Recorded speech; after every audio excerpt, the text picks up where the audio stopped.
Sebelum masuk ke pembahasannya, disclaimer sedikit ya guys. Voice over dijamin 100% ini suara asli gue ya, bukan dari AI. Swear ini mah gue record sampai berjam-jam. Dan kalau ada anime yang menurut kalian bagus untuk dibikin alurnya, bisa langsung komen di bawah ya. Jadi jangan lupa buat klik tombol subscribe dan aktifin lonceng notifikasinya, biar kalian gak ketinggalan konten serunya. Jadi langsung aja ke pembahasannya. Let's go! Di awal cerita diperlihatkan seorang bocah yang dipukul oleh orang tuanya. Meskipun dia terus meminta maaf, tapi si ayah terus memukulinya. Bahkan ibunya sendiri juga tidak peduli. Yang dipukuli barusan adalah cerita masa lalu Mimori Toka, MC di anime ini.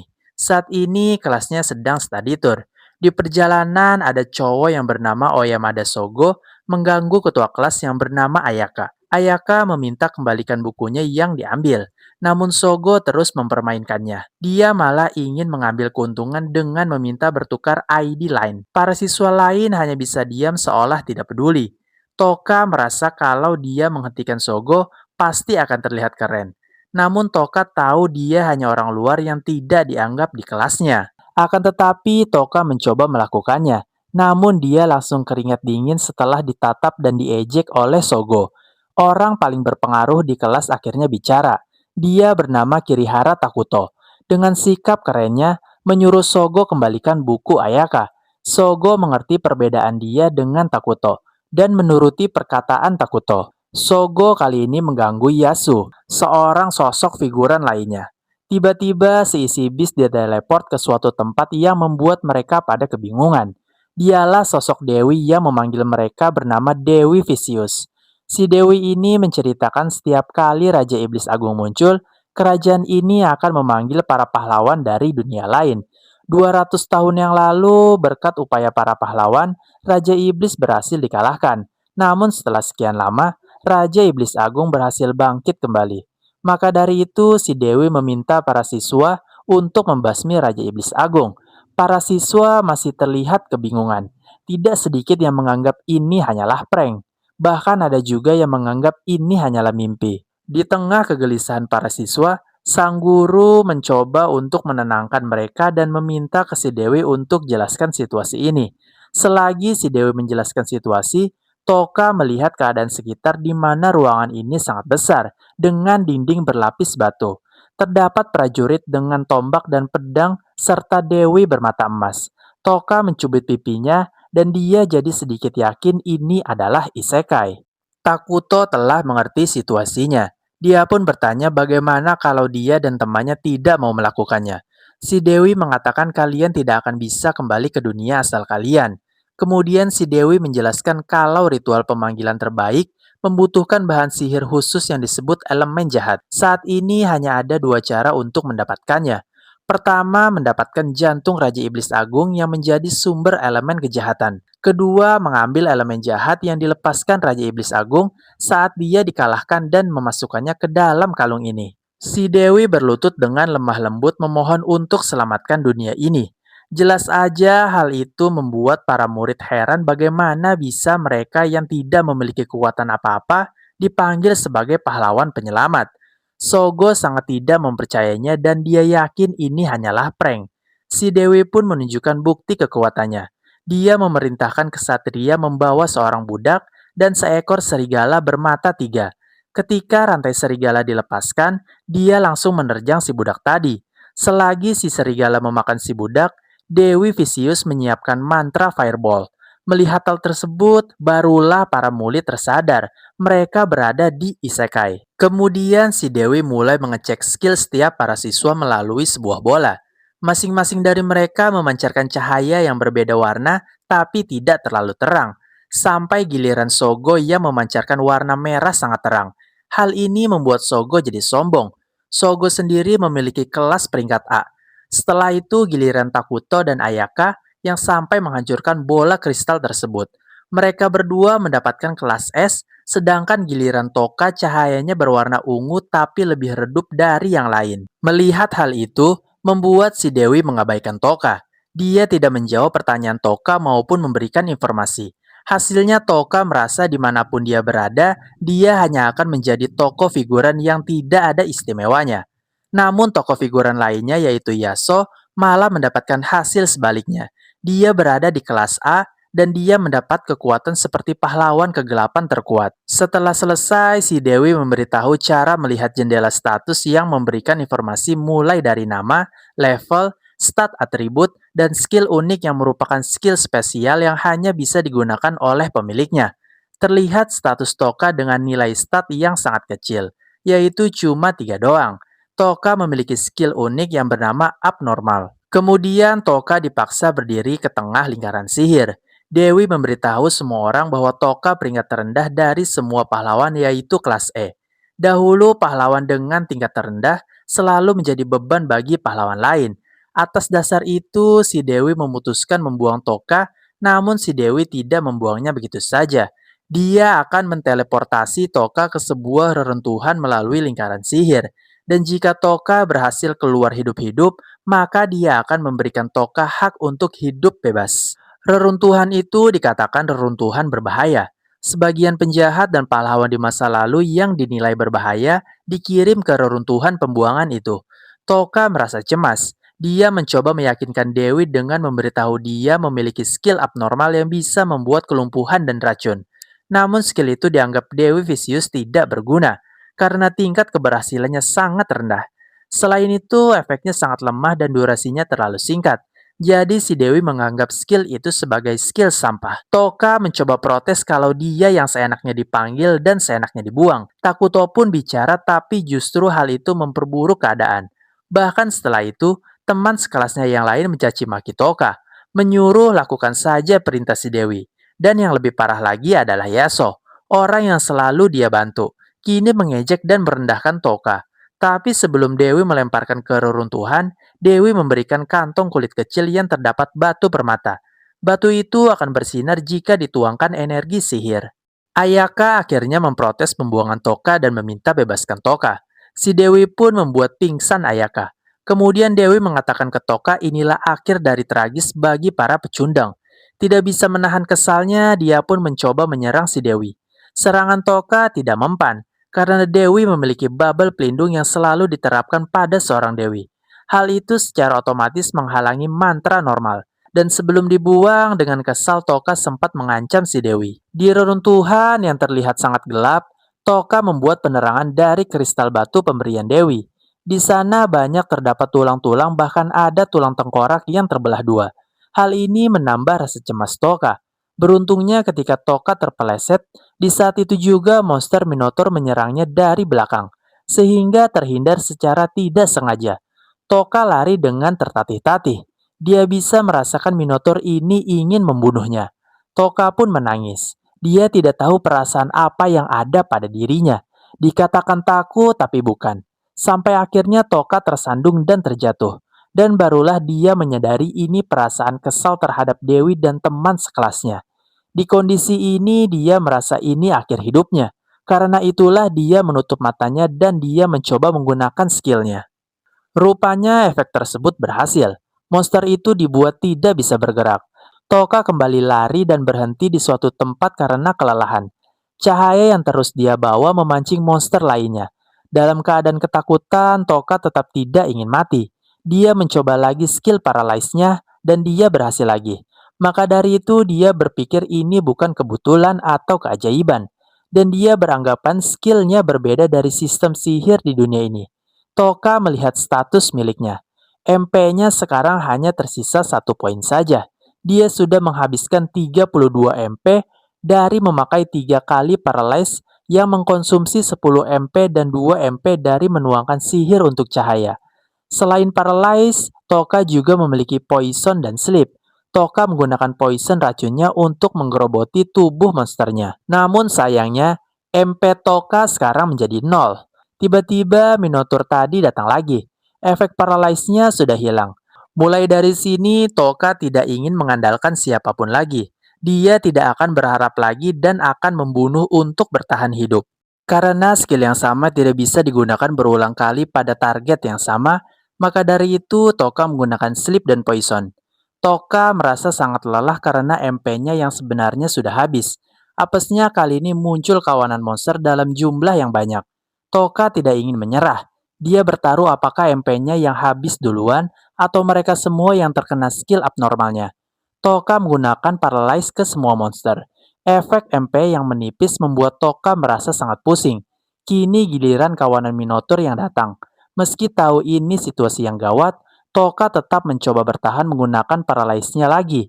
Namun tubuhnya merasa tidak kuat lagi. MP-nya sudah habis. Sementara kawanan Minotaur sudah semakin dekat. Tiba-tiba saja levelnya naik menjadi 258. MP-nya pun penuh lagi dan dia melanjutkan menggunakan skillnya. Rupanya hal ini disebabkan oleh monster burung yang dia beri poison sebelumnya mati. Karena terus menggunakan skill paralyze-nya, skillnya terus meningkat sehingga naik ke level 2. Sekarang dia bisa menargetkan paralyze-nya ke banyak monster sekaligus, tapi tetap memiliki batas jangkauan. Toka berjalan melewati mereka satu persatu sambil memakai poison sampai membuat poisonnya naik ke level 2. Sekarang Toka melihat mereka sebagai lumbung XP. Toka membuka status levelnya 258 semua. Stat fisiknya 774 dan MP mencapai 8.500. Setelah itu satu persatu monsternya mati dan Toka naik level terus-menerus. Di situ Toka menemukan mayat manusia dan langsung ngelut mayat itu. Setelah sedikit berjalan, dia merasa sangat kelaparan. Dia teringat dengan monster yang dia kalahkan berbentuk sapi dan burung. Dia pun kembali ke lokasi sebelumnya. Racun pada monsternya telah hilang. Lalu dia mencoba menyayat monsternya. Tapi kulitnya terlalu keras sehingga Toka mengambil matanya saja. Tapi rasanya sangat tidak enak. Toka pun tiduran karena terlalu lemas untuk bergerak. Ketika melihat ke samping, warna batu permata pada kantongnya berubah warna jadi ungu. Saat diperiksa, tiba-tiba kantongnya jadi sangat berat. Setelah dia buka, ternyata terdapat cemilan dan minuman bersoda, dan tanpa basa-basi, Toka langsung tancap gas untuk memakannya. Waktu pun berlalu. Siang berganti malam, malam berganti siang. Sekarang dia lagi farming XP sambil duduk ke atas monster naga. Level Toka sekarang 957. Kemudian Toka mulai menjelajah reruntuhan tersebut, sampai dia menemukan mayat orang yang berjubah. Walaupun bukan tulisan bumi, tapi Toka bisa membacanya. Tertulis bahwa dia ini bernama Anglin, sang petapa agung. Sebagian orang memanggil dengan sebutan lamanya yaitu pahlawan kegelapan. Dia dikirim ke sini dengan paksa oleh Dewi Vicious yang sepertinya menganggapnya sebagai pemandangan yang menjijikan. Anglin menuliskan jika pembaca catatan ini ingin keluar hidup-hidup, dia ingin mempercayakan apa yang dia miliki pada pembaca tersebut. Toka melihat sebuah buku yang judulnya Kumpulan Lengkap Teknik Terlarang. Di dalamnya terdapat seperti resep obat dan alat sihir. Ada juga beberapa gulungan mantra terlarang, tapi Toka tidak bisa membacanya karena ini milik petapa agung terkuat. Toka yakin ini mantra yang kuat yang bisa menjadi kartu as melawan sang dewi. Toka mengambil pakaian milik Anglin dan membuka kembali bukunya. Di situ terdapat tulisan darah yang berpesan untuk hati-hati pada Soul Eater. Toka sampai di suatu tempat yang banyak terdapat mayat manusia. Toka memperkirakan ini tempat Soul Eater berada. Toka mengintip lorong di kirinya, dan terlihat wajah manusia yang di keningnya ada batu untuk membuka pintu. Tapi Toka sangat yakin itu adalah monster Soul Eater. Toka langsung menggunakan paralyze-nya. Tapi belum sempat menggunakannya, semacam laser menembus tangannya. Selagi memperban lukanya, Toka berpikir keras untuk melawan monster ini. Toka yakin tembakan tadi aktif saat ada niat buat menyerang, yang berarti tidak ada celah untuk menyerang Soul Eater. Selain itu, Toka yakin monster inilah bos reruntuhan di sini, dan dialah yang membunuh semua orang buangan di sini. Soul Eater mulai bergerak dan menumpahkan semacam cairan. Dari cairan itu terbentuklah manusia yang terlihat mengerikan. Soul Eater memperlihatkan wajah orang buangan saat akan mati. Untung melihat reaksi Toka dan itu menjadi hiburan untuk si Soul Eater.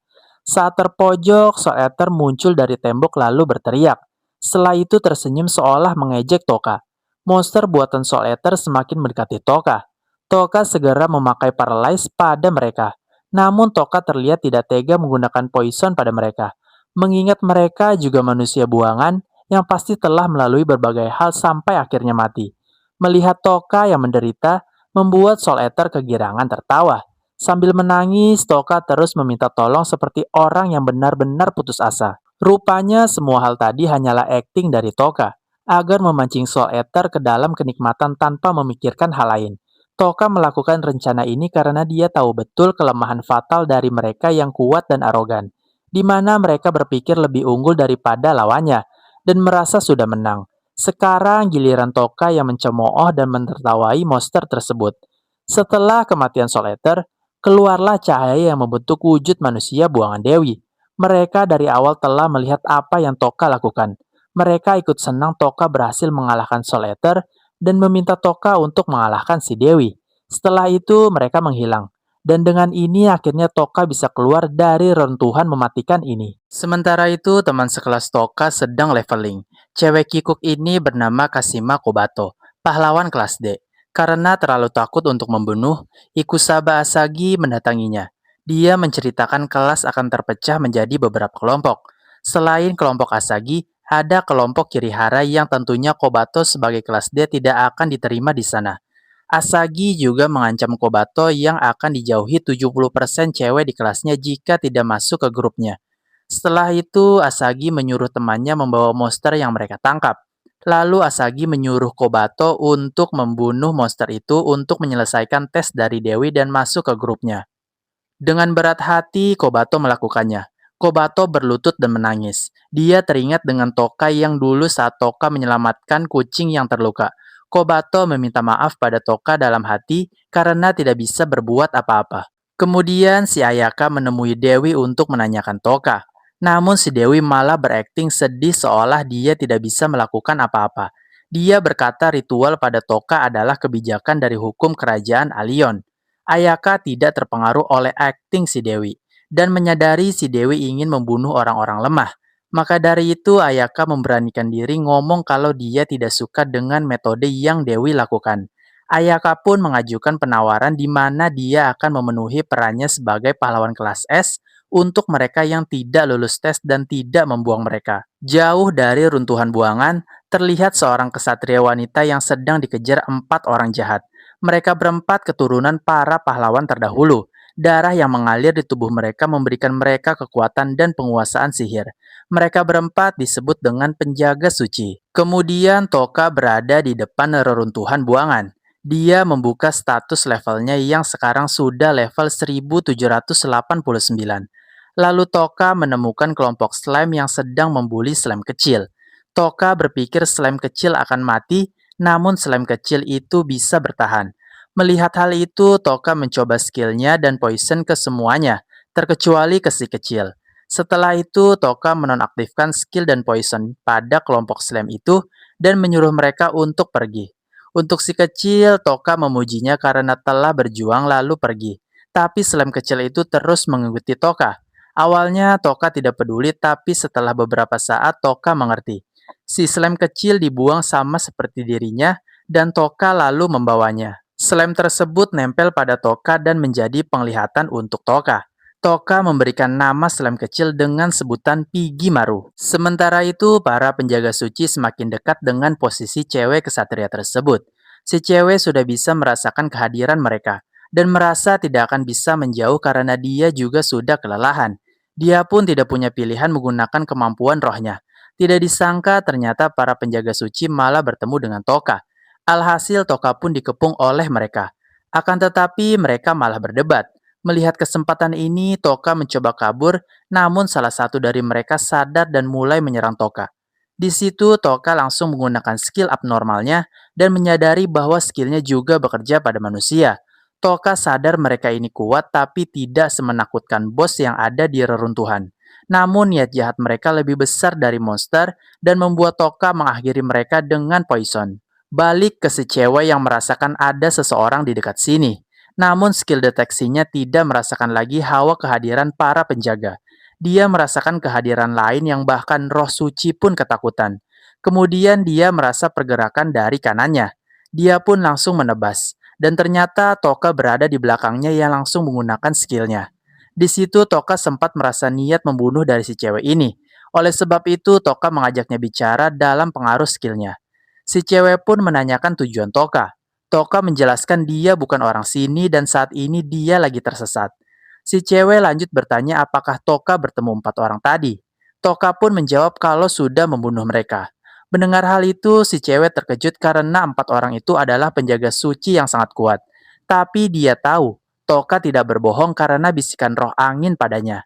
Atas hal itu, dia menunjukkan wajahnya sebagai bukti kepercayaannya pada perkataan Toka. Kemudian si cewek menjawab pertanyaan Toka mengenai tempat ini yang disebut hutan selatan kerajaan Ulza. Lalu Toka memperlihatkan gulungan mantra terlarang dan menanyakan apakah kamu tahu huruf ini. Si cewek bilang ini kemungkinan huruf kuno yang langka, tapi si cewek tidak bisa membacanya. Dia tahu seseorang yang mengenal huruf-huruf itu kemungkinan penyihir terlarang. Akan tetapi karena memiliki pengetahuan tentang hal tabu di dunia ini, membuatnya diusir dari negerinya. Karena dianggap berbahaya, dia dikabarkan berada di wilayah monster bermata emas, zona bahaya yang berada di tengah benua ini. Si cewek merasa informasi yang dia berikan belum setimpal dibandingkan nyawanya yang telah diselamatkan.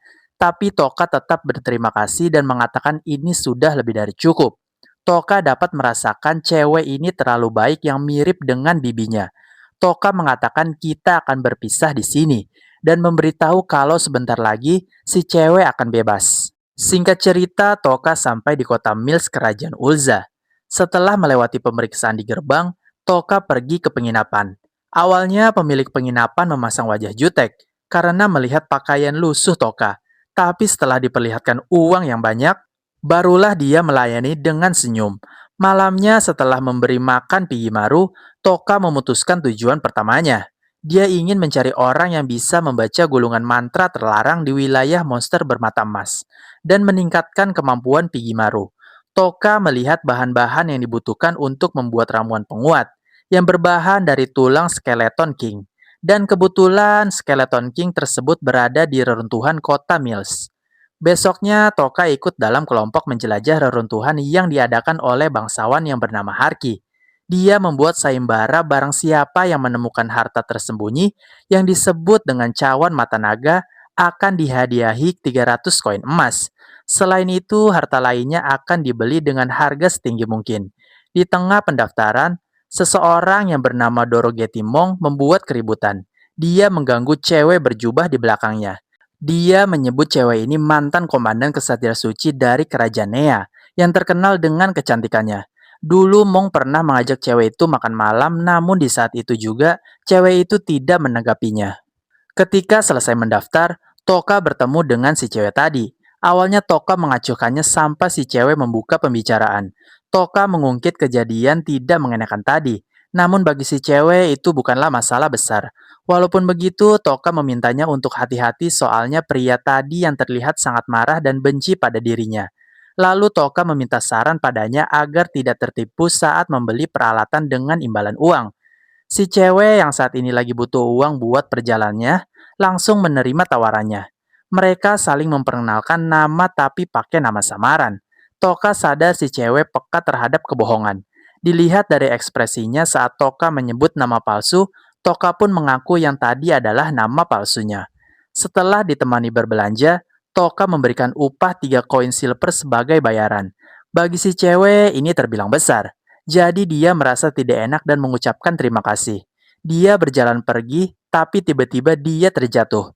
Di bawah matanya ada lingkaran hitam seperti orang kurang tidur. Si cewek memberikan alasan beberapa hari ini dia kurang bisa tidur, tapi menekankan bahwa dia baik-baik saja. Kemudian Toka sampai di reruntuhan Mills. Dia mendengar pembicaraan Simong yang membayar pembunuh bayaran untuk membunuh cewek tadi yang dia anggap telah menghinanya. Tapi sebelum itu, dia ingin menyiksanya dulu. Dua pembunuh bayaran ini meminta izin untuk menikmati tubuh si cewek tadi. Karena mereka tergiur dengan keindahan tubuh si cewek itu. Toka tidak tahan lagi dengan perkataan mereka. Dia pun menghampiri mereka dan mengatakan mereka adalah sampah masyarakat. Hal itu membuat mereka marah dan langsung ingin membunuh Toka. Terlebih lagi Simong yang sok keras. Dia pun mengayunkan pedangnya ke Toka tapi mereka heran tubuh mereka tidak bisa digerakkan. Sementara itu, Toka kesal karena mereka mengingatkannya pada orang tuanya. Oleh karena itu, membunuh mereka akan membuat Toka merasa lebih baik. Toka pun melanjutkan perjalanan. Kemudian dia bertemu dengan kelompok Saber Tiger yang mengatakan banyak monster mati tidak wajar di mana-mana tanpa sebab. Maka dari itu, ketua mereka yang bernama Lily memutuskan untuk mundur. Dia lebih mementingkan keselamatan anggotanya lalu pergi. Toka merasa ini ada untung buatnya, karena jika berita ini menyebar, jumlah orang yang menjelajah akan berkurang. Sampailah Toka di lantai 17. Dia menemukan sebuah pintu yang di dalamnya ada cawan mata naga yang dicari bangsawan. Di dekat cawan itu ada semacam patung naga yang sangat jelas kalau patung itu adalah monster gargoyle. Toka pun menggunakan skillnya dan membunuh monster tersebut lalu mengambil cawannya. Tiba-tiba si cewek tadi datang. Dia pikir dirinya yang pertama ke sini, karena semua penjelajah telah kembali. Tanpa diduga, Toka memberikannya begitu saja. Dia mengatakan dia tidak mengharapkan apapun. Si cewek memiliki prinsip dia tidak bisa menerima begitu saja, karena hal itu akan merusak reputasinya. Toka menyuruh ambil saja dan menyarankan untuk istirahat yang cukup. Si cewek tetap tidak mau menerima begitu saja. Toka menemukan jalan sembunyi ke sebuah lantai berikutnya. Dia memberitahu tujuannya bukan benda itu, tapi monster yang ada di bawah sini. Si cewek tahu Toka tidak berbohong, jadi dia memahami kenapa memberikan cawan ini. Tapi tetap saja dia berat menerimanya begitu saja. Maka dari itu dia menawarkan menjadi pengawal Toka. Toka menerimanya tapi dengan syarat, yaitu jangan menanyai apapun tentang urusan pribadi. Mulailah mereka ke bawah dan langsung bertemu dengan monster yang memiliki banyak mata. Si cewek langsung menjalankan tugasnya sebagai pengawal. Habis si cewek mengalahkannya, Toka menanyakan perbedaan monster bermata emas dan yang bukan. Dari penjelasannya, monster bermata emas memiliki banyak poin XP bagi para pahlawan dunia lain. Sedangkan monster yang bukan bermata emas adalah monster biasa yang dapat menjalin hubungan dengan manusia. Mengenai warna emas, Toka teringat dengan cahaya emas yang dimiliki oleh Takuto dan mata emas yang dimiliki oleh si Dewi. Mereka pun masuk ke sebuah ruangan untuk istirahat di sana. Toka memperkenalkan Pigimaru dan meminta si cewek untuk tidur dulu. Awalnya si cewek menolak, mengingat dia sebagai penjaga. Toka menyuruhnya untuk berbaring supaya tidak akan membuatnya repot. Si cewek itu pun berbaring. Lalu Toka pun menggunakan slip padanya. Dan seperti yang dia duga, cewek ini adalah mantan komandan kesatria suci Kerajaan Ea yang bernama Seras Asrain. Singkat cerita, Seras terbangun. Dia langsung merasa bersalah karena masih dalam kontrak sebagai penjaga dan takut penyamarannya terbongkar. Tapi dia merasa lega melihat Toka juga tertidur walaupun hanya pura-pura. Mereka melanjutkan perjalanan, dan akhirnya bertemu dengan Skeleton King. Toka merasa monster ini berbeda dengan yang lain. Di tulang lehernya ada bagian perak yang terlihat seperti kelemahannya. Seras mengatakan monster ini tidak bisa dikalahkan oleh prajurit bayaran. Seras meminta serahkan ini padanya. Seras menggunakan perlengkapan khususnya, lalu meminta Toka untuk merahasiakan kekuatannya ini. Monster itu mengumpulkan energi di mulutnya, dan bersiap untuk menembakkannya. Tanpa basa-basi, Toka pun langsung menggunakan skillnya dan membuat Seras terkejut. Kemudian Toka meluting material dari monster itu untuk bahan penguat Pigimaru. Di situ Seras tampak memiliki banyak pertanyaan. Toka langsung mengatakan akan dia jawab pertanyaan apapun setelah keluar dari sini. Pigimaru menunjukkan sesuatu pada Toka. Di dalam tengkorak monster itu ada seperti bungkusan. Saat dibuka ternyata sebuah telur. Pigimaru mengisyaratkan untuk membawa telur itu. Sementara itu, teman sekelas Toka pada lari ketakutan ketika melawan dua skeleton biasa. Di saat yang lain pada kabur, Ayaka mencoba untuk menahan dua skeleton itu agar semuanya bisa kabur. Untungnya Sogo dan Takuto datang untuk menghabisi skeleton itu duluan. Takuto tidak peduli serangannya tadi membahayakan yang lain. Dia malah dengan pede mengatakan dialah yang terkuat di antara mereka. Sementara itu, Seras menjadi pusat perhatian setelah membawa cawan sucinya. Lalu dia bergegas menemui Toka. Dia menceritakan besok akan ada jamuan sekaligus pemberian hadiah untuknya. Maka dari itu, dia akan menginap di sini untuk 1 malam lagi. Toka mengajak bicara empat mata Seras di kamarnya jam 8 malam ini. Pada saat di penginapan, Seras datang tepat waktu. Tujuan Toka bicara dengannya yaitu memperkerjakannya sebagai pengawal. Toka memberitahu tujuannya adalah bertemu dengan penyihir terlarang di wilayah monster bermata emas. Di situ, Seras terlihat bingung mengambil keputusan karena dia juga punya tujuan lain yaitu ke Yanato. Toka sadar kenapa Seras bingung, jadi Toka memancing dengan cara memanggil nama Seras. Seras pun terkejut penyamarannya terbongkar. Toka mengetahui saat Seras tertidur di reruntuhan. Rupanya Seras bingung karena memikirkan apakah harus mengungkapkan identitasnya atau tidak. Toka berusaha meyakinkan Seras agar mau jadi pengawalnya, dan Seras pun akhirnya buka suara. Dia memperlihatkan wujud aslinya dan berterima kasih lagi karena telah mengalahkan penjaga suci waktu itu. Toka pun juga memberitahukan nama aslinya. Dengan begitu, mereka terikat atas nama kepercayaan. Lalu Toka memberikan bayaran awal sebuah batu permata yang dia dapat dari pasangan orang buangan. Sera sangat terkejut soalnya ini batu naga biru yang sangat langka. Bahkan nilainya lebih tinggi dari hadiah cawan suci. Karena itu, Seras merasa berat menerimanya. Tapi Toka mengatakan batu itu sekarang sudah menjadi milik Seras. Besoknya saat lagi makan, Toka menanyakan tentang mantra terlarang. Seras bilang yang menamainya terlarang adalah Dewi Vicious. Toka berkesimpulan mungkin mantra ini berbahaya bagi si Dewi. Setelah itu, Seras pergi ke acara perjamuan dan pemberian hadiah. Singkat cerita, Toka menunggu Seras di waktu yang dijanjikan, tapi Seras tidak kunjung datang. Toka berniat mencarinya, tapi di tengah jalan, dia mendengar tentang Seras yang identitasnya terbongkar saat perjamuan. Dikatakan Seras kabur ke hutan yang gelap. Lalu di atas langit, terlihat 3 Black Dragon Knight yang sedang mengejar Seras. Black Dragon adalah kelompok kesatria terkuat di dunia ini. Seras menggunakan perlengkapan khususnya dan mengalahkan ketiganya. Meski ini hanya kesatria biasa, tapi Seras sudah dibuat kelelahan melawannya. Lalu muncul satu naga di depannya. Seras tahu yang di depannya hanya pancingan. Dia pun langsung menyerang ke belakang. Orang ini bernama Gizun, wakil komandan dari salah satu 5 kesatria naga. Dia menceritakan ada seseorang yang menginginkan kematian Seras dengan memerintahkan Black Dragon. Seras dibuat jatuh oleh si Gizun.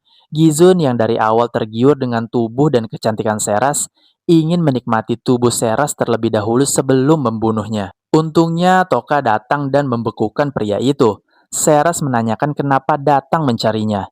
Jika bersamanya, Toka akan dalam bahaya juga. Maka dari itu, Seras ingin mengembalikan batu naga biru sebagai bukti berhenti menjadi pengawalnya. Tapi Toka malah melempar kantong yang berisi banyak batu naga biru. Toka mengatakan mencari pengawal lain yang lebih baik dari Seras itu sangat menyusahkan. Lalu Toka memerintahkan Seras untuk melepas pakaiannya. Toka berkata seperti itu karena orang-orang di sini sudah tahu seperti apa pakaian Seras. Toka meminta maaf atas kata-katanya yang ambigu, sambil memberikan pakaian. Meski tahu Seras menjadi incaran orang berbahaya, Toka memberikan ide untuk meminta perlindungan pada penyihir terlarang. Namun Seras menanyakan kenapa Toka sangat menginginkan dirinya. Toka memberitahu aura Seras mirip dengan bibinya. Jadi Toka merasa jika mengabaikan Seras di sini, hal itu terasa seperti meninggalkan bibinya. Setelah beberapa saat, Toka mulai bicara pada Gizun. Dia akan mengampuni Gizun jika menjawab dengan jujur. Si Gizun seakan tidak sadar posisinya. Dia masih berlaga dominan dan bilang kalian tidak akan lolos dari Black Dragon. Lalu Seras menanyakan siapa yang mengincarnya. Namun Gizun tak tertarik dengan pertanyaan itu, tapi dia tertarik melihat bagaimana ekspresi Seras saat mengetahui kebenarannya. Baru saja mau mengatakannya, dia dieksekusi atasannya. Kemudian Sim berpindah ke kerajaan Nea. Di sana dipimpin oleh seorang raja bernama Raja Ortela. Raja Ortela sendiri adalah orang yang tergila-gila pada kecantikan dan tubuh Seras. Hal itu membuat tubuh Raja Ortela yang sudah kering dan menua ini menjadi pria yang penuh dengan energi. Daripada memberikan Seras pada kerajaan Bakos, Raja Ortela memilih membiarkan Seras melarikan diri. Akan tetapi dia tidak rela jika suatu saat nanti Seras dinodai oleh pria lain. Maka dari itu, Raja Ortela rela membayar dan memberikan apapun dengan senang hati untuk kematian Seras. Mendengar hal itu, Seras pun langsung terkejut. Seras tampak gelisah karena dia tahu mereka tidak berbohong. Sebenarnya, Sivit tidak peduli permintaan Raja Ortela. Dia memberikan Seras kesempatan hidup kalau menang. Karena dari awal, Sivit memang berniat melawan Seras dengan perlengkapan sucinya. Tapi sekarang, Sivit lebih tertarik pada Toka. Di sini, Toka merasa aura yang dipancarkan Sivit lebih berbahaya daripada Soul Eater. Meski begitu, Toka malah tersenyum dan membuat prajurit naga menjadi heran. Toka mengajak Sivit berbicara dan mulai memperkenalkan diri dengan nama samaran. Namun Sivit menyadari kebohongan dari instingnya. Toka pun mengalihkannya dengan mengatakan bukanlah banyak orang kuat di dunia ini. Contohnya adalah Dewi Alion. Sivit tidak bisa melawan Dewi itu sebab Bakos memiliki hubungan yang baik dengan Alion. Tapi Sipit berekspektasi tinggi pada pahlawan yang dipanggil dewi dari dunia lain dan berharap mereka bisa jadi lawan yang seru untuknya suatu hari nanti. Maka dari itu, Toka mengatakan bagaimana jika melawan dirinya. Lalu Toka memberitahu identitas aslinya yang juga seorang pahlawan dari dunia lain. Hal itu membuat prajurit naga, Sifit, dan Seras menjadi terkejut. Sifit jadi mengerti perasaan aneh yang dia rasakan pada Toka.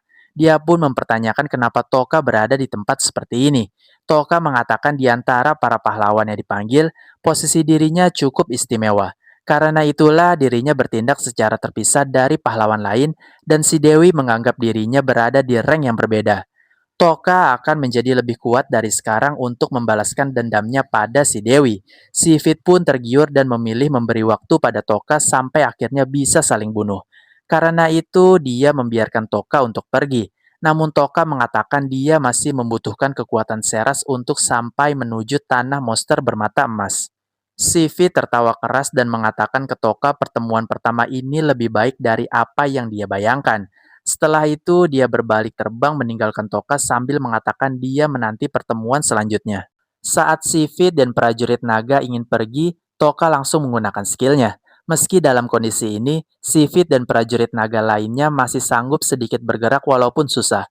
Kemudian Toka menggunakan poison.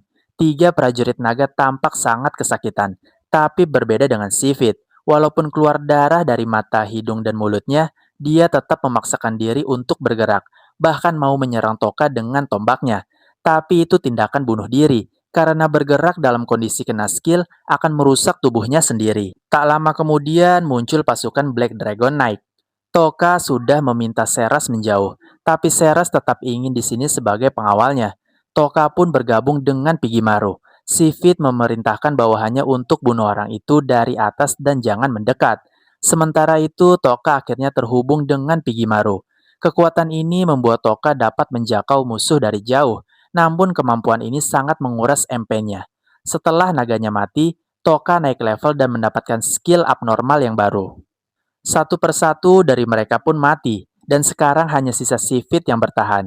Dia menanyakan siapa Toka sebenarnya. Toka mengatakan dia tidak ada niat menjadi pahlawan yang menyelamatkan dunia. Dia sekarang hanyalah seorang pembalas dendam. Sifit pun akhirnya menutup matanya. Singkat cerita, saat ganti pakaian, Seras berterima kasih pada Toka. Kemudian Seras membicarakan tentang seseorang dengan julukan pembunuh berdarah heroik. Salah satu dari 5 prajurit naga yang akan melampaui Sifit Garland. Dari informasi itu, Toka merasa sudah bertemu dengan orang itu dan membunuhnya. Pindah ke teman sekelas Toka yang berada di reruntuhan kuno. Di sini Ayaka khawatir karena skill uniknya belum muncul juga. Di tengah istirahat ada seseorang yang menemui mereka. Dia adalah Kikipat, utusan dari Dewi Vicious. Dia yang bertanggung jawab saat Dewi tidak ada. Namun Oyamada tidak terima dipimpin sama orang cebol dan secara terang-terangan merendahkan Kikipat. Tapi tiba-tiba saja Oyamada langsung tumbang seketika. Sementara itu, Toka memberitahu tujuan balas dendamnya adalah Dewi Vicious. Seras mengatakan saat ini dia memiliki beberapa pemikiran terhadap Dewi Elion. Untuk itu, dia mempersilahkan Toka menggunakannya untuk balas dendam. Toka mengatakan ini hanya balas dendam atas keegoisannya sendiri, karena orang seperti Seras tidak akan cocok di jalan ini. Tapi bagi Seras, Toka adalah penyelamatnya, jadi tidak peduli betapa bahayanya, dia ingin membalas kebaikan Toka. Malam harinya di sebuah desa, Toka terlihat tertarik dengan topeng penguasa lalat yang dijual. Konon katanya dulu penguasa lalat itu mempertahankan Pulau Iblis dari para penjajah. Namun raja dari segala kejahatan justru mengusirnya dari pulau tersebut. Sementara itu, Seras terlihat gelisah di kamarnya karena sudah punya perasaan terhadap Toka. Sebenarnya hal itu bisa mengganggu perjalanan ini. Maka dari itu, dia akan tetap menyembunyikan perasaannya. Sin berpindah ke benteng putih kerajaan Magnar. Di situ, para raja sedang membicarakan perihal kematian manusia terkuat.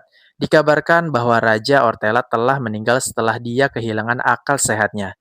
Dewi Vicious mengatakan kehilangan Black Dragon adalah pukulan besar bagi mereka, karena keberadaan pahlawan dunia lain akan jadi kekuatan penting bagi aliansi tersebut. Dan salah satu raja telah mendengar kabar kalau ada sekelompok orang yang telah membunuh Black Dragon. Mereka adalah kelompok penyihir terkutuk yang bernama Asin. Saat ini Toka dan Seras berada di sebuah kota. Di kota itu ada bangunan seperti Kolosium yang disebut arena pertarungan darah. Mereka yang bertarung di situ disebut sebagai pejuang darah. Kebanyakan dari mereka adalah budak dan tentara bayaran. Dulunya tempat ini digunakan para tentara bayaran untuk menilai kemampuan anggota baru. Tapi sekarang sudah beralih fungsi jadi sarana hiburan yang dikelola oleh keluarga bangsawan Ulza dan guild tentara bayaran. Mereka pun mencari penginapan di kota itu. Namun saat Toka hendak memesan 2 kamar, Seras menyarankan sebaiknya memesan 1 kamar saja biar nggak boros. Lantas Toka langsung berkata, aku ini laki-laki. Seras pun sadar dan berbalik sambil bilang aku sendiri nggak keberatan. Ada maksud tersembunyi di sini rupanya kawan-kawan. Malamnya saat mereka berdua lagi dinner, Toka memperhatikan percakapan di sekitarnya. Dari rumor yang beredar dikabarkan bahwa Seras sudah mati, dan Asin yang membunuh Black Dragon dengan sihir terlarangnya. Tiba-tiba datanglah sekelompok orang yang mengaku sebagai Asin. Dengan munculnya mereka, rumor yang beredar pun semakin kuat. Dua pria yang membicarakan rumor tadi melanjutkan obrolan mereka. Mungkin karena takut ketinggalan info, Toka akhirnya ikut nimbrung bersama mereka dengan mentraktir minuman. Saat sedang membicarakan tentang petarung terkuat di arena, muncullah manusia hewan bernama Eve Speed. Dan saat ini dialah petarung terkuat di arena pejuang darah. Toka mencoba untuk ngobrol dengan Eve Speed. Namun Eve yang gak suka basa-basi langsung menanyakan apa tujuan Toka sebenarnya. Toka bertanya tentang keberadaan penyihir terlarang. Memang Eve dulunya pernah masuk ke tanah monster bermata emas, tapi dia tidak pernah bertemu dengan penyihir terlarang itu. Eve berasumsi kalau Toka tidak akan bertahan selama 3 hari di tanah tersebut. Saat sampai di kamar, Toka lupa membawa makanan buat Pigimaru. Jadi dia mengeluarkan makanan dari kantong sebelumnya. Sementara itu, Eve pergi ke sebuah tempat menemui anak kecil dari ras elf kegelapan. Dia berjanji pasti akan mengeluarkan anak kecil itu dari sini. Balik lagi ke tempat Toka. Di situ Seras berlatih menggunakan perlengkapan sucinya. Setelah Seras latihan, Toka ingin mempelajari hal itu, dikarenakan saat ini dia terlalu bergantung pada penggunaan skill. Pertama, Seras mengatakan lumpuhkan lawan dengan gerakan yang minimal.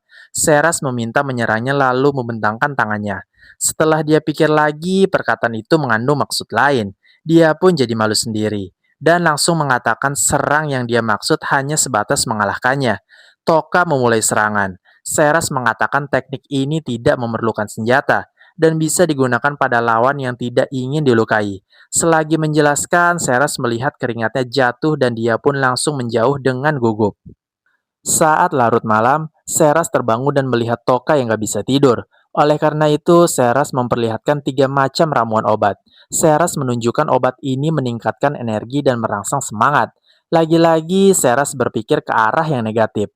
Lalu mereka meminum ramuan buat susah tidur. Seras mengatakan meminum ini akan terasa rileks. Namun Toka tidak merasakannya. Dan ternyata Seras salah menuangkan ramuan. Dia malah menuangkan ramuan obat untuk meningkatkan energi dan merangsang semangat. Beberapa saat kemudian, ramuannya mulai bereaksi. Toka merasa tidak tenang. Dia sulit berpikir jernih. Pandangannya terkadang menuju ke opainya Seras, tapi dia masih bisa menahannya. Seras pun menanyakan apa ada yang bisa dia bantu. Toka menyuruh tidur saja, soalnya besok harus mengumpulkan informasi. Seras kemudian menanyakan apakah Tuan Toka kuat terhadap godaan. Toka berjalan ke arah jendela mengatakan mungkin saat ini dia masih kuat, karena saat ini dia lebih mementingkan balas dendam. Besoknya, Seras telah mendapat informasi mengenai Eve Speed. Dari yang dia dapat, Eve adalah seorang budak yang dijual ke arena pertarungan darah oleh pedagang budak. Pertarungannya langsung membuat heboh, bahkan selama 3 tahun, dia belum pernah kalah sekalipun. Toka menyimpulkan Eve sudah banyak uang untuk membeli kebebasannya, jadi sulit bernegosiasi dengannya menggunakan uang. Seras mengatakan alasan dia selama ini terus bertarung adalah untuk membeli kebebasan seorang anak kecil, dan sebagian besar pejuang darah di masa lalu tewas dalam pertarungan terakhir mereka. Menurut Seras, keluarga bangsawan yang mengelola arena sangat merugikan para pejuang darah. Mereka berdua bertemu dengan Eve di sebuah gang. Toka mengatakan ingin membantu Eve dan menjelaskan di pertandingan besok. Pihak keluarga sekaligus pihak pengelola merencanakan sesuatu untuk membuat Eve kalah. Toka juga mengungkit soal anak kecil yang datang bersama Eve. Di situ Eve langsung marah dan memperingatkan Toka untuk tidak macam-macam. Toka tahu situasi Eve saat ini. Eve berterima kasih sudah memberitahu rencana para bangsawan. Namun Eve menolak untuk lari dari pertandingan besok. Bagi seorang Buddha, kalau tidak mengikuti aturan untuk memperoleh kebebasan, akan menjadi buronan seumur hidup. Toka menyarankan untuk bersembunyi di tempat penyihir terlarang. Menurut Eve, itu mustahil karena tidak ada yang bisa mencapai ke dalam wilayah monster bermata emas. Toka meyakinkan kalau dia bersamanya mungkin bisa mencapai wilayah itu, dan Toka berjanji untuk melindungi gadis kecil itu. Eve tetap teguh untuk bertarung besok, dan tidak akan pergi ke wilayah monster bermata emas. Semua itu demi meraih kebebasan dengan tangan sendiri. Yang terpenting dia tidak mempercayai Toka dan Seras yang baru dia temui. Toka memberitahu kalau perkataan Eve itu hanya sedang berusaha meyakinkan diri sendiri. Setelah itu Toka pergi. Namun Eve memanggilnya kembali dan menanyakan kenapa melepaskannya begitu saja. Toka tetap berjalan pergi sambil memberitahu dia akan pergi dari sini dini hari nanti. Kalau Eve berubah pikiran, datanglah ke depan gerbang utama. Di jalan menuju penginapan, mereka bertemu kelompok asin yang menangkap seorang gadis. Mereka bilang si gadis harus bahagia karena telah dipilih oleh asin untuk memohon berkah dari tuannya. Si gadis sudah memohon untuk melepaskannya, tapi malah dihiraukan. Dia kena tampar keras karena terus memberontak. Seras kesal melihatnya dan ingin membantu, tapi akhirnya Toka turun tangan sendiri. Sementara itu, If diam-diam menguping pembicaraan bangsawan sampai dia mendengar kalau kematiannya telah direncanakan. Mereka juga membicarakan mengenai elf kecil yang mereka buat agar If tetap menjadi petarung berdarah selama 2 tahun ini. Bangsawan itu ingin mempergunakannya, tapi jika sudah bosan, dia akan jual ke tempat prostitusi. Pada akhirnya, If datang menemui Toka di depan pintu gerbang, yang berarti dia sudah mempercayai Toka. Di situ mereka membuat kesepakatan di mana If akan mengantar Toka ke penyihir terlarang, tapi dengan syarat Toka harus membawa elf kecil itu. Kemudian Shin berpindah ke sebuah restoran tempat gadis kecil itu bekerja. Di situ terlihat gadis kecil itu sering dimarahi bahkan dipukuli. Dia hanya bisa menahan tangisan sambil memeluk boneka macan pemberian If. Ketika mau keluar, If tiba-tiba datang. Karena terlalu kesal, If pun sampai ingin mencabut pedangnya. Si ibu pun ketakutan dan bersujud memohon maaf. Dia menjelaskan kalau dia hanya menuruti perintah dari bangsawan untuk mendidik anak ini dengan keras. Dia juga berjanji akan tutup mulut mengenai hal ini. Eve mendekati si gadis kecil yang bernama Lisbeth dan menanyakan apakah Lisbeth mau ikut bersamanya dalam perjalanan yang berbahaya. Eve membiarkan si ibu hidup dengan syarat si ibu harus memberitahu bangsawan kalau Eve pergi mencari Lisbeth ke selatan. Si ibu meminta maaf pada Lisbeth dan bersikap seolah merasa bersalah terhadap Lisbeth. Setelah Eve dan Lisbeth pergi, Toka muncul dengan topeng penguasa lalat. Toka kesal karena tahu si ibu tadi hanya berakting. Perlakuannya pada Lisbeth mengingatkannya pada perlakuan orang tuanya pada dirinya. Bahkan di hadapan Toka, dia masih bersikap arogan. Toka pun mengakhirinya dan membuatnya terlihat seperti dirampok. Setelah itu, mereka bertemu di gorong-gorong. Lisbeth memperkenalkan namanya tapi dia tidak mengetahui marganya. Toka pun memperkenalkan nama aslinya. Begitu juga dengan Seras. Dalam perjalanan, sebelum Eve memberitahu mengenai penyihir terlarang, Eve menanyakan alasan Toka mencarinya. Lantas Toka memberitahu dia punya gulungan mantra dengan huruf kuno, yang katanya penyihir terlarang bisa membacanya. Mereka pergi ke wilayah monster bermata emas menggunakan kuda. Ketika sampai di tempat yang agak tinggi, terlihat ada 2 kelompok yang mengejar mereka. Di situ Eve mengatakan kemungkinan satunya adalah kelompok asin, yang tadi sempat bertemu dengannya sebelum pergi. Toka pun membuat rencana. Pertama, mereka melepaskan kuda yang memakai obor ke tempat lain. Seperti yang diduga, pasukan pertama mengejar kuda itu, tapi mereka bukan asin. Karena asin tidak terkecoh, Toka menganggap pemimpinnya adalah orang yang pintar. Dia bisa membaca gerakan musuh. Toka meminta Eve dan Lisbeth bersembunyi jauh ke dalam hutan, dan Toka pun bersiap untuk bertempur. Eve memilih untuk menjadi umpan dan akan berusaha menarik para monster ke tempatnya agar yang lain punya kesempatan kabur. Akan tetapi, Toka menolaknya karena peluangnya untuk hidup terlalu kecil. Maka dari itu, Toka yakin dialah yang memiliki peluang bertahan hidup yang paling tinggi di situasi ini. Dan ditambah lagi, dia satu-satunya yang bisa melawan monster berwajah manusia dengan skill abnormalnya. Sementara itu, banyak sekali monster yang menuju kelompok pahlawan. Di situ, Ayaka sebenarnya sudah menunjukkan jalan untuk kabur. Tapi karena pada ketakutan, mereka jadi berhamburan. Takuto dan Oyamada terlihat mampu mengatasi monster yang mendekat ke mereka. Namun di sisi lain, ada seorang cewek yang terjatuh dan di belakangnya sudah ada satu monster. Kobato mencoba menyelamatkannya tapi malah berakhir terkena pukulan monster itu. Parahnya, cewek yang dia selamatkan tadi langsung meninggalkannya. Kobato mencoba bangkit dan membuat dirinya untuk tetap tenang meski ketakutan. Pindah lagi ke Toka. Dia mengisi energi sihir Slay dan menjadi besar. Setelah itu memancing kawanan monster ke depannya menggunakan suara dari Pigimaru yang dia pancarkan ke batu sihir di topengnya. Setelah semua monster ke arahnya, Slay langsung lari dengan kecepatan tinggi. Toka bergabung dengan Pigimaru dan bersiap dengan skill combo. Di kubu pahlawan, Ayaka sangat terkejut melihat dua teman sekelasnya mati. Di situ Yasu tidak merasa bersalah sedikit pun, malahan menganggap keselamatannya lebih diutamakan, dan mengatakan ini kesalahan mereka yang tidak bisa menyelamatkan diri. Ayaka memarahinya karena Yasu sendiri tidak melakukan apa-apa saat monsternya muncul. Prinsip Ayaka, orang yang kuat harus bertanggung jawab melindungi orang yang lemah. Jadi Ayaka mengatakan seharusnya Yasu melindungi kelompoknya sendiri. Yasu kesal dan menggila mendengar hal itu. Lalu Takuto muncul. Dia memberitahukan mengenai kapasitas seorang manusia itu berbeda-beda. Misalnya raja yang tidak punya kapasitas, kekuasaannya hanya berlangsung sementara. Intinya, Takuto mengatakan Yasu memang pahlawan kelas A, namun kapasitasnya rendah. Kirihara menodongkan pedangnya pada leher Yasu, menyuruhnya untuk menyadari kapasitas Yasu sebagai NPC.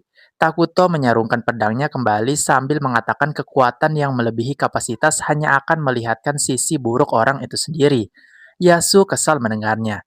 Dia mengaktifkan api hitamnya dan mengatakan ke Takuto jangan sombong hanya karena mendapatkan kelas S. Yasu meyakini kelas pahlawan bukan jadi tolak ukur kekuatan. Kemudian Yasu mengatakan suatu hari nanti, dia akan membuat Takuto mengerti siapa yang akan menjadi raja. Yasu menghentikan apinya lalu dia pergi. Gak lama kemudian, Ayaka mendengar Kobato yang menghilang. Cewek yang diselamatkan Kobato tadi dengan entengnya ngomong nanti dia akan balik sendiri. Eve memutuskan untuk menyusul Toka dengan alasan monsternya terlalu banyak. Terlebih lagi, Toka dalam kondisi yang tidak prima karena habis begadang semalaman. Eve menegaskan lagi kalau menghilangkan jejak dan bergerak di medan ini adalah keahliannya. Penglihatan malamnya pun bagus, serta telinganya yang tajam. Selain itu, jika Toka dan Slay terluka, hanya dia yang bisa membawa mereka kembali. Seras pun mengizinkannya pergi dan berjanji akan melindungi Lisbeth apapun yang terjadi. Toka memulai serangan combo dengan Pigimaru. Efek kekuatannya langsung membuat para monster kacau dengan cepat dan mereka saling membunuh. Tapi walaupun Pigimaru banyak membuat cabang, monsternya masih banyak yang mengejar Toka. Bahkan diantaranya ada beberapa monster berwajah manusia. Toka menggunakan skillnya buat mendekat namun monster berwajah manusia yang pintar sudah tahu cara kerja tentakel Pigimaru. Hujan yang turun membuat Toka sulit mendeteksi posisi musuh. Jarak penglihatannya pun berkurang. Terlebih dalam bergabung dengan Pigimaru, MP-nya terus berkurang. Toka memperkirakan MP-nya akan habis kurang dari 10 menit. Dan satu-satunya cara meningkatkan MP adalah naik level. Karena itu, Toka mau membunuh monster berwajah manusia yang memiliki banyak XP. Tapi setelah dia pikir lagi, hal itu terlalu beresiko sebab jika jarak monster yang dia bunuh terlalu jauh, dia tidak akan mendapatkan XP. Jadi mau tidak mau, Toka memilih kembali dan memperpendek jaraknya dengan monster itu. Toka memulai serangan kembali. Serangan dia berpacu antara MP-nya yang habis duluan atau monster berwajah manusia yang mati duluan. Di saat MP-nya hampir habis, untungnya monster itu mati. Levelnya pun meningkat dan MP-nya terisi penuh lagi. Dengan begitu, Toka menggunakan skill gabungan skala besar lagi untuk melumpuhkan monster-monster yang tersisa. Tapi ternyata nggak berhenti sampai di situ. Sekelompok monster dalam jumlah besar kembali datang. Toka masih bisa menumbangkan mereka semua, tapi sayangnya satu kaki Slay tersandung oleh monster yang terbang ke depannya. Di saat bangkit, di sekelilingnya sudah dipenuhi dengan monster. Toka tidak henti-hentinya terus menggunakan skillnya di saat yang bersamaan dan levelnya terus meningkat. Di sisi lain, Kobato berhasil membunuh monsternya. Meski begitu, dia masih merasa gemetar ketakutan. Secara tidak sengaja, dia bertemu dengan Eve. Eve yang melihat Kobato dari dekat mengingatkannya dengan Lisbeth. Tanpa sengaja, Eve menjulurkan tangannya pada Kobato. Itsuki yang salah paham langsung menyerang Eve. Isuki terkejut serangannya ditangkis. Menurut kakaknya hanya pahlawan kelas S yang bisa bereaksi terhadap serangannya. Tapi serangan petir keduanya mengenai Eve. Serangan petir itu membuat Eve tidak bisa mengeluarkan suara sehingga tidak bisa menjelaskan situasinya. Eve pun langsung sadar mereka ini adalah pahlawan dari dunia lain yang dipanggil Dewi Vicious. Itsuki kembali menyerang tapi untungnya Hijiri menghentikannya. Di situ Hijiri menjelaskan kalau macan tutul ini memiliki kecerdasan tinggi karena tatapan dan perilakunya mirip dengan manusia. Jadi bisa dipastikan kita bisa berkomunikasi dengannya. Sebagai kakak, Hijiri meminta maaf ke Eve karena adiknya yang suka menelan perintahnya mentah-mentah. Melihat sikap Hijiri yang tenang, membuat Eve merasa Hijiri mirip dengan Toka. Hijiri memperkenalkan namanya dan memberitahu kalau dia manusia dari dunia lain. Hijiri memberitahukan itu sebagai menunjukkan rasa hormatnya. If akhirnya bisa bicara dan juga memperkenalkan namanya. Di situ Hijiri tahu If adalah pejuang darah manusia macan yang hilang, serta menyadari bahwa If tidak sendirian. Terlihat seperti sedang mencari rekan yang terpisah, If mengatakan dia sedang mencari tuannya. Dari jawaban itu, Hijiri menganggap If percaya tuannya bisa bertahan dari serbuan monster dan tuannya pasti memiliki kekuatan yang mampu mengalahkan monster berwajah manusia. If terkesan dengan pengamatan Hijiri, namun If menegaskan kalau tuannya bukanlah orang yang dapat diukur dengan pengamatan sederhana seperti itu. Hijiri pun makin tertarik dengan tuannya If. Sementara itu, Toka berhasil menghabisi semua monster di sekitarnya. Sekarang level Toka sudah mencapai 2017. Meski banyak naik level, rasa lelah dan lukanya tak bisa pulih. Toka menyadari masih ada sisa satu lagi yaitu monster berwajah manusia yang lagi sembunyi. Monster berwajah itu sudah mengetahui cara kerja skill Toka. Monster berwajah manusia itu mulai menyerang dengan lasernya. Toka mencoba menghindari serangannya namun Slay sempat terkena serangan di kakinya dan terjatuh. Monster itu mendekat kembali bersiap dengan serangan laser lagi. Serangan itu membuat area di sekitar berasap sehingga pandangan si monster terganggu. Dia melihat pergerakan di balik asap. Saat mau menembakkan lasernya, rupanya itu hanya topeng. Dari samping juga ada pergerakan. Rupanya itu hanya Pigimaru. Dari belakangnya juga ada pergerakan dan kali ini adalah Slay. Rupanya Toka melompat ke atas dari Slay sehingga si monster tidak terlihat keberadaan Toka. Dengan matinya monster berwajah manusia ini, level Toka meningkat ke 2019. Level skillnya meningkat dan skill tingkat atas terbuka. Slay dan Pigimaru sekarang benar-benar sudah mencapai batas mereka. Ketika mau kembali, terlihat monster dari semak. Untungnya If datang membunuh monster itu dan membawa mereka kembali. Di jalan, If menceritakan tadi dia bertemu dengan pahlawan dari dunia lain namanya Takao Hijiri, Itsuki, dan Kashima. If tidak menyebut nama Toka karena tidak tahu hubungan mereka seperti apa. Toka mengatakan itu pilihan yang bagus, karena Toka menginginkan dirinya dianggap sudah mati. Mereka pun sampai di tempat Seras. Karena Toka yang terluka, If-lah yang berjaga. Sementara itu, Slay dan Pigimaru tertidur setelah diobati Seras. Setelah itu, Toka istirahat tapi tidak bisa tidur karena gelisah.